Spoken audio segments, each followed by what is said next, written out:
دین اسلام کا پیغام ایک مسلمان کا دوسرے مسلمان تک پہنچانا اور اس کے ساتھ ساتھ غیر مسلموں تک بھی پہنچانا، یہ کام صرف میرا، کسی عالم کا، کسی مولوی کا یا صرف آپ کا نہیں، بلکہ تمام کے تمام مسلمانوں پر یہ فرض ہے کہ اللہ کا جو دین اللہ کے نبی کے ذریعے ہم تک پہنچا ہے وہ تمام کے تمام غیر مسلموں تک اور مسلمانوں تک ہم نے پہنچانا ہے، اور ہم پر یہ فرض ہے۔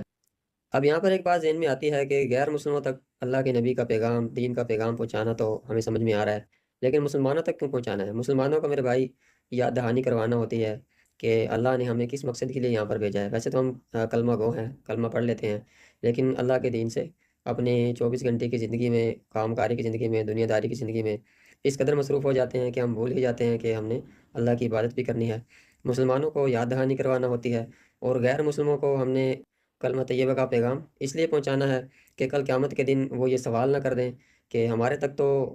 کوئی کلمہ لے کر آیا ہی نہیں۔ اگر یہ سوال انہوں نے کر دیا کہ ہم تک تو کوئی بھی کلمہ لے کر نہیں پہنچا، تو پھر ہم کیسے اللہ کے نبی کا کلمہ پڑھ لیتے اور کیسے یقین کر لیتے کہ اللہ نے ہمیں عبادت کے لیے بھیجا ہے؟ اور اگر یہ سوال ہو گیا تو پھر میرے اور آپ کے پاس کسی قسم کا کوئی جواب نہیں ہوگا دینے کے لیے کہ اب ہم یہاں پر کیا جواب دیں۔ تو اس لیے غیر مسلموں تک بھی اللہ اور اللہ کے نبی کا دین و کلمہ پہنچانا ہمارے اوپر فرض ہے۔ اب یہ فرض کیسے ہے؟ تو یہاں پر ایک حدیث آپ کو سناتا ہوں۔ آخری خطبہ حجت الوداع کے موقع پر حضور اقدس صلی اللہ علیہ وسلم نے صحابہ کرام کو عرض کیا کہ کیا میں نے دین تم تک نہیں پہنچا دیا؟ تو صحابہ کرام عرض کرنے لگے، آپ نے دین ہم تک پہنچا بھی دیا اور اس کا حق بھی ادا کر دیا۔ تو حضور اقدس صلی اللہ علیہ وسلم نے آسمان کی طرف چہرہ کیا اور 3 بار عرض کیا کہ اے اللہ گواہ رہنا، اے اللہ گواہ رہنا، اے اللہ گواہ رہنا۔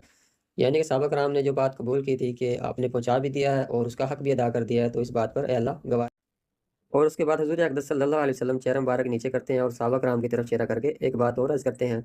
کہ تم لوگوں تک دین پہنچانا میرا کام تھا، اور غائبین تک پہنچانا، یعنی کہ قیامت تک آنے والے انسانوں کے لیے یہ پیغام ہے کہ غائبین تک پہنچانا تم لوگوں کا کام ہے۔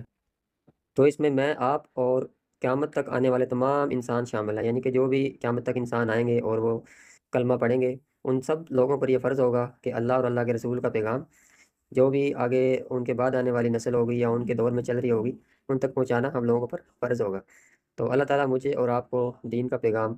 پوری دنیا میں پھیلانے کی توفیق عطا